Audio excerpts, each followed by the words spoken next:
নমস্কার বন্ধুরা, দেখুন এই স্ক্রু দিয়ে লাগানো তলাটা, এই যে তলাগুলো কীভাবে চেঞ্জ করবেন ভিডিওটা সম্পূর্ণ দেখুন, তাহলে বুঝতে পারবেন। প্রথমে এই স্ক্রুগুলো খুলে নিতে হবে। 3টে স্ক্রু খুলে নিলে তলাটা খুলে যাবে, কিন্তু তার আগে বুশটা বার করে নিতে হবে। এই দেখুন তলা খুলে গেল।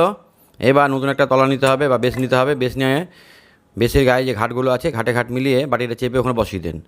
বসিয়ে দেওয়ার পর স্ক্রুগুলোকে আবার টাইট দিয়ে দিতে হবে। স্ক্রু টাইট দেওয়ার সময় একটা জিনিস লক্ষ্য রাখবেন, একদিকে বেশি টাইট দিবেন না, অল্প অল্প করে টাইট দিবেন আর বাটিটা ঘোরাবেন। প্রত্যেকটা স্ক্রু যেন সমানভাবে বসে, তাহলে ভালো হবে। একদিকে বেশি টাইট দিয়ে দিলে বাটিটা কাত হয়ে যেতে পারে। এভাবে ঘুরিয়ে ঘুরিয়ে টাইট দিয়ে দিবেন, ব্যাস, তাহলেই সমানভাবে লেগে যাবে। এবার স্যাপের সঙ্গে তো ব্লেড লেগে আছে, ওখানে একটা ওয়াশার দিলাম। দেওয়ার পর নারকেল তেল দিয়ে স্যাপটা বুশের মধ্যে ভরে দিলাম।